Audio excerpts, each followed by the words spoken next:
Nigeria records nearly 1,000 COVID-19 cases on Sunday. NAFDAC explains why it would have no clinical trial for vaccines that would be administered in the country starting this month.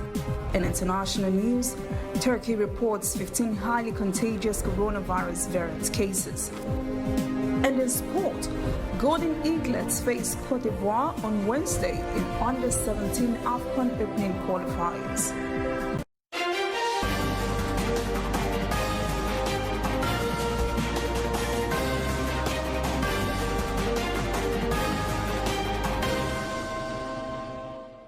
This is ANN News. I am Olajumoke Olatunji. Since the second wave of the coronavirus began in the country, triple-digit numbers of cases have been recorded almost on a daily basis. It was not any different on Sunday when the Nigeria Center for Disease Control confirmed 917 new cases across the country. The Federal Capital Territory recorded 222 of those cases, followed by Lagos with 214. Kaduna posted 119 cases, Plateau 92, and Nasarawa 50. Oyo recorded 41 rather, Adamawa 33, and Ondo 1 fewer than that. 7 other states also recorded cases in double digits, while 2 were in single digits. That brings the country's total number of confirmed cases to 90,080. 75,044 of those cases have been discharged. Death toll arising from complications from the disease stands at 1,311. The National Agency for Food and Drug Administration and Control, NAFDAC, says no new clinical trials would be conducted on the COVID-19 vaccine planned to be administered to citizens starting this month. The agency says it decided against such fresh clinical trials because the World Health Organization had already certified the vaccine. During a press interview, NAFDAC spokesman Shayo Akintola said the fact that the vaccine had been approved by the WHO means it has passed through the necessary stages of the trial. But Akintola said sample of the vaccine would be tested at the lab to ascertain its safety and efficacy before inoculation begins. This is exactly what the Nigerian Medical Association had demanded of the federal government before it would administer the vaccine to Nigerians.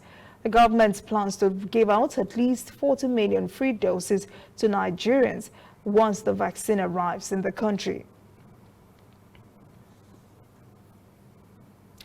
At least 15 persons have been killed, 11 shops and 5 vehicles burned on Saturday night by unknown gunmen who invaded the Kaya village of Fatima district of Giwa local government area of Kaduna State.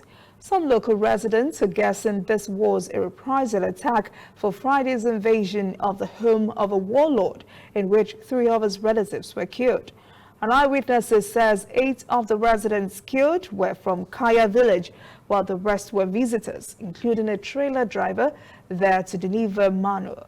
Kaduna State Police Public Relations Officer Mohammed Jandige gave the said additional police officer in charge of the area. The local government chairman, state legislator, and district head have visited the village to condole with the people. He described the incident as unfortunate. He said more police personnel have been deployed to the area to help restore normalcy. The COVID-19 pandemic has not spared any area of life in the country. Many sectors have seen their bottom line decline in several ways, and others are groaning. As correspondent Phil Haza reports, the coronavirus has even caused a disruption in the delivery of family planning and maternal health services in the country. 32-year-old Miriam Salisu is pregnant with her 10th child. She's lost 3 of her children, 2 of her daughters are married, and her 4 boys are still at home. She says she and her husband have decided this baby will be their last. I think I want to rest now because it's not been easy taking care of these children. Even to take them to school has been impossible. I don't want to put my body through the rigors of giving birth anymore. We would rather take care of the ones we have to the best of our ability. According to Nigeria's National Demographic Health Survey, over 30% of young women in the country have no access to maternal health and family planning services. Months of lockdowns and the transfer of resources to combat COVID-19 have compounded the problem. Many poor people in rural areas who have suffered from the disruption of maternal health and family planning services like this are posed with the challenge of bearing more children than they can cater for. Despite the challenge of COVID-19, this non-governmental organization, Wellbeing Foundation Africa, is providing these services to Miriam and other women in this community on the outskirts of Abuja. They're also giving them education on family planning and contraception. The United Nations warns that the disruption of these services could result in more than 7 million unintended pregnancies worldwide in 2020. We're able to convince them on the importance of the uptake of family services, and we even give to them centrally where they can have maybe commodities like condom that they can use. If you can hear from the in charge here, you see that the percentage of people assessing family planning has now increased, unlike before. However, experts say these programs are urgently needed in communities that are harder to reach. The road is not good. You have poor network, telecommunication network. At times you want to communicate with them, you can't get through. 2, funding is another problem. You don't have support. Partnership, that's another key area that federal governments have to look into, or other NGOs, international NGOs have to look into. If you want to reach out to people that really need the uptake of these services, then you have to extend your tentacle into the rural area. Nigeria's Ministry of Health says despite the negative impact that the pandemic has had on the country's health sector, Former Vice Chancellor of the University of Lagos, Professor Ibidapo Obe, has died on Sunday of complications from the coronavirus disease. UNILAG underwent much reform during Obe's tenure as VC, reforms such some have described as remarkable. Professor Obe was born in 1951. He was a professor of systems engineering and an educational administrator. Coming up, African stories. The long-awaited African Continental Free Trade Area Accord kicks off. And later, international news. Turkey reports 15 highly contagious coronavirus variant cases.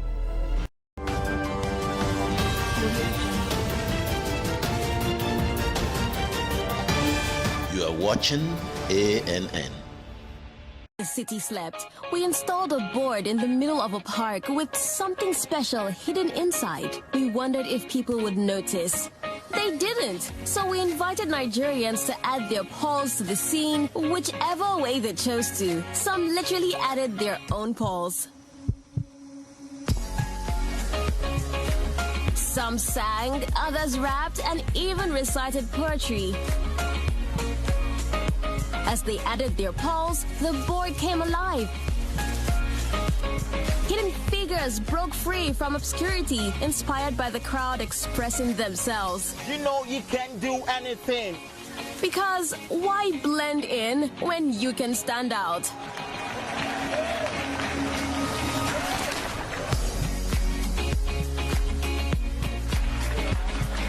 NTN polls. Do you? Dial *406# to join. Welcome back. This is ANN News. The long-expected kick-off of the African Continental Free Trade Area Agreement has finally happened, as trading under the pact began on January the 1st. Leaders believe the accord would enhance the continent's prosperity and would help lead many out of poverty. Correspondent Nabil Ahmed Rafai reports from Accra. It's a landmark achievement. The African Continental Free Trade Area, or AfCFTA, a trade deal covering a market of more than 1.2 billion people and up to $3 trillion in combined GDP. The Secretariat was commissioned in Accra in August and handed over to the African Union. It is fitting that the Secretariat will have its home here in Accra. Ghana is a historical trading center for gold, cocoa and timbers and other valuable goods, and remains an important center of commerce on the continent and beyond. AfCFTA is meant to put Africans on a better economic footing, stimulating investment, innovation and economic growth by increasing efficiency and eliminating barriers to trade. We in Ghana believe that an increase in trade is the surest way to deepen regional integration in Africa. It will mean a rapid increase in the exchange of agricultural, industrial, financial, scientific, and technological products, which would significantly enhance our economic fortunes as a continent, create prosperity, and provide opportunities for employment for the broad masses of Africans, particularly the youth. The AfCFTA Secretariat's first Secretary General, Wamkele Mene, has a 4-year mandate to ensure the smooth operation of the trade deal. Substantial domestic policy reforms and alignment of national legislation with the AfCFTA shall be required in order to reduce barriers to intra-Africa trade. Transshipment of goods from third countries that are outside of the AfCFTA zone will be a significant risk. The AfCFTA Secretariat will work closely with customs authorities across Africa to ensure that through robust implementation of the AfCFTA rules of origin, the prevention of transshipment is an absolute priority. 36 out of 54 African countries have so far ratified the trade agreement. Africa's largest economy, Nigeria, was slow in making a decision to sign the pact, but finally did before the December 5 deadline.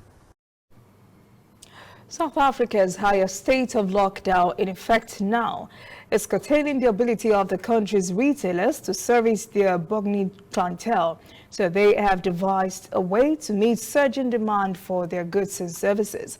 Correspondent Angela Coppola reports from Johannesburg. The result was the rapid adoption of online and e-commerce operations, with new and established players vying for customers. The larger retailers very quickly understood that customers were using their mobile devices to find where to shop, where to get goods, services, and food. And therefore, the app became a critical element of it. And for smaller retailers, there was a very quick dawning of understanding that people were using WhatsApp in particular very actively to try to source information. The change in the way people shopped also encouraged new entrants into the market as the lockdown went into full swing. One fresh fruit and vegetable delivery service opened its online doors in March. We had a very big July. It really picked up in July, where there was that people were scared again. And in December, it's been relatively quiet because a lot of people aren't home. But we have seen an increase in sales in the last 2 weeks since the second wave and this new variant of COVID has come into the country. Traditional marketing and business development techniques and approaches were turned upside down when the lockdown commenced. A new trend was how differently consumers had responded. Individuals turning to the likes of Facebook and WhatsApp to market their services, using WhatsApp as an ordering tool, but also a marketing tool to those customers that they established a relationship with. So it was fascinating to see how the market evolved rapidly. And it was really in response to where consumers were, as opposed to trying to get consumers to come to where they are. However, predicting how consumers will act in the foreseeable future is difficult, as this is mostly uncharted territory. I don't want to even predict it because we're going to be going into winter, March, April, May, and I see more people maybe staying home. Either we're going to go back into that extreme lockdown to try and contain everything, or it's going to continue as it is, where it's almost as though, and I hate to say, people don't care. They've become complacent. Entrepreneurs will find opportunities in the most obscure areas, including the fruit and vegetable home delivery market. And as we move into more lockdown with the COVID virus, more opportunities will present themselves. Elite Hotel in Somali capital of Mogadishu has reopened after nearly 6 months of closure. The hotel was stormed by armed Al-Shabaab militants in August, forcing the Somali Special Forces to step in to end the siege. Correspondent Abdulaziz Bilo reports. Business is booming once again at this hotel in the Somali capital, Mogadishu. The elite hotel has reopened its doors once again to city residents after a deadly terrorist attack. Militant group Al-Shabaab claimed the attack, which killed and injured dozens of people. Abdullah Mohammed Noor, a member of the federal parliament who survived the attack, owns the hotel. Noor says he will expand his business despite threats from the Al-Qaeda affiliated group. We were attacked for one reason. Al-Shabaab hates to see progress, a peaceful place where people enjoy. It prefers a dark place to thrive. It creates fear to have its way, but we say no to that. We will not accept it. We have moved on, and that's how it's going to continue to be. Authorities in Mogadishu say they're working on improving security in efforts to encourage both local and foreign investments. We are seeing great business investments in the capital, some of them by foreigners. This is a result of the changing business environment and security. Mogadishu is now competing with other capitals of the world. Mohammed Amin is among the guests attending a private event hosted to mark 1 year in business since the hotel was established. I am a regular customer at this hotel. I have seen hundreds of graduates in the city jobless. Some have landed jobs here. If we have many similar businesses like this, our young people will be employed. That is my dream. In January 2016, Al-Shabaab killed scores at another seafront restaurant not far from Elite Hotel. Since then, a string of restaurants have cropped up around the popular Lido Beach, despite an active insurgency by one of Africa's deadliest militant groups. When we return, international news. Turkey reports 15 highly contagious coronavirus variant cases. And later, sport. Golden Eaglets face Cote d'Ivoire in under-17 AFCON opening qualifiers.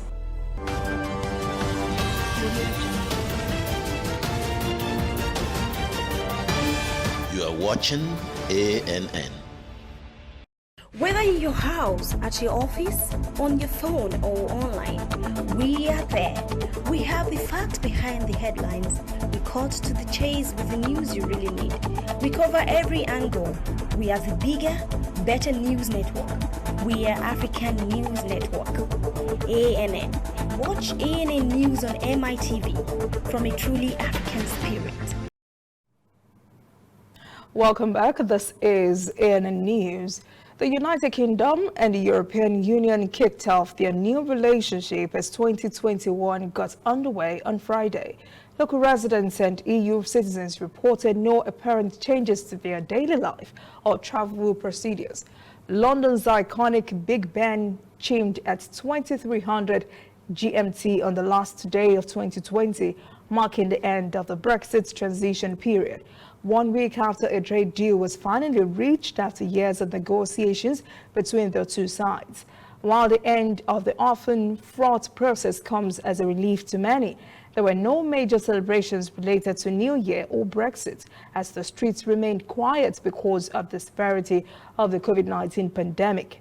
Most parts of England remained under the stringent measures of the Tier 4 lockdown, despite some concerns about how the official start of Brexit might impact the more than 3 million EU citizens living in the UK. The first day of 2021 did not bring any major change. Some French travelers took the Eurostar trial back to London on New Year's Day. They said the journey was almost as smooth as before. Before the end of June, EU citizens must apply for a residence permit in the UK. Some people are already considering applying or British passports to avoid the inconvenience of a dual citizenship. Turkish Health Minister Fatih Koner announced on Friday that 15 cases of the highly contagious coronavirus variant have been confirmed among travelers who recently arrived in the country from the United Kingdom, where the COVID-19 variant was first detected. Koka says all those in contact with the confirmed cases have now been quarantined. Authorities have not discovered variants from passengers from other countries. In response to the latest developments, the Turkish government has shut down its border to people from Britain to curb further transmission. The coronavirus variant was first detected in Britain in mid-December and was widely believed to be the reason behind increasing infection numbers in southwest England. Turkey reported on Friday more than 12,000 COVID-19 cases as the total number of positive cases in the country reached more than 2 million. The country's death toll has risen to more than 21,000, while the total recoveries climbed to 2.1 million. Nearly 25 million Turkish citizens have so far been tested for the virus. The annual New Year celebrations in Toronto, Canada were heavily dampened by the ongoing COVID-19 pandemic as the entire province of Ontario went into lockdown on Boxing Day to curb the fast spread of the virus. Under the lockdown, only essential businesses are allowed to remain open, with no indoor public events or social gatherings allowed, except for members of the same household. These restrictions meant the cancellation of the traditional fireworks display on New Year's Eve at the Nathan Phillips Square in the heart of the city. Canada is still struggling to contain the spread of the virus, with the country reporting its highest daily increase of 8,400 cases, exceeding 8,000 for the first time on New Year's Eve. It has now registered nearly 600,000 infections, including at least 6 cases of the coronavirus variant. Hungary's travel industry was decimated last year by COVID-19. The resilient industry is hoping for a turnaround this year, with steps being taken globally to arrest the ravaging contagion. Correspondent Linda Kennedy reports for Budapest. Travel this year has been more like a dream or a distant memory for many people. The pandemic's effects on the industry are brought into sharp focus at this well-known foreign language bookstore in Budapest. After the middle of March, for months, we haven't sold any travel guides at all. And even after that, it was like a small miracle that someone wants to buy a travel guide. We were like, hey, look. And just recently, 2 or 3 days ago, there was a young couple coming into the shop. And they bought 3 travel guides. And I was like, what's that? They want to plan a future visit to that place, make themselves ready in their mind and in their heart. They will travel again. The travel industry tried to adapt. Some airlines offered flights to nowhere. This one, operated by Czech company Smartwings, took off and landed at Budapest. It was budget airlines that were particularly hard hit by the end-of-year COVID-19 resurgence in Europe. Hungarian headquartered Wizz Air and Irish competitor Ryanair carried 80% fewer passengers this November than the same month in 2019. The year also saw hotel bookings drop to new lows, with just under 40% of available rooms filled across the whole year. And demand from business travellers was lower than the demand for leisure travel. Café Gerbeau is one of Europe's many venues reliant on tourism. The Budapest Coffee House is trying to build up local custom, but restrictions limit its famous pastries to takeaway and home delivery. 90% of our guests were tourists and people from abroad, and only 10, maximum 15% of our guests were local people. And because of the 1st of September, Hungary closed their borders. We lost almost 80% of our guests. Gerbeau Café is a must to visit in Hungary, and it's a heritage in Hungary. But we are a family-running company, and we do not have enough money to survive. But I hope. A big deterrent to travellers is compulsory quarantine. And in Hungary, there are currently around 50,000 people doing just that, self-isolating at home for 10 days. Many arrived here by air, and the largest ever study on COVID-19 infection rates amongst arriving international travellers has now published interim results. The study tested 8,600 participants upon arrival, after 7 days and after 14 days. Results showed the tests on arrival, not quarantine, detected the majority of any infections among passengers. The study was done in Canada, but its data is the basis on which the aviation industry is urging European governments to rethink restrictions for 2021. End quarantine and establish a uniform system of testing on arrival is the call from international bodies representing airlines and airports. It's the change the travel industry needs to get people back buying destination guides and then actually booking.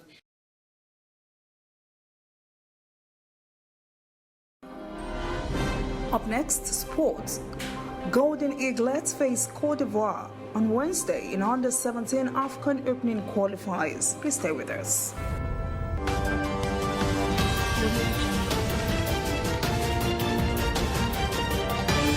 You are watching ANN. The city slept. We installed a board in the middle of a park with something special hidden inside. We wondered if people would notice. They didn't, so we invited Nigerians to add their polls to the scene, whichever way they chose to. Some literally added their own polls.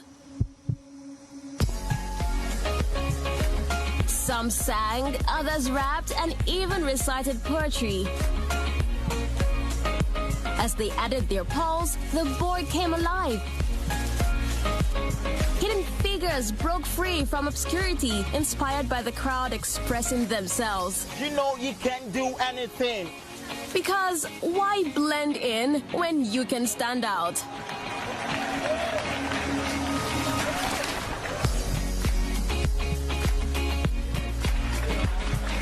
NTN Pulse. Do you? Dial star 406 hash to join. Welcome back. This is ANN News. In sport, Nigeria's Golden Eaglets will face Ivory Coast in their opening game at the Under-17 Africa Cup of Nations qualifier in Togo on Wednesday. The semi-finals are fixed for mid-January, while third place and final will be played 3 days later.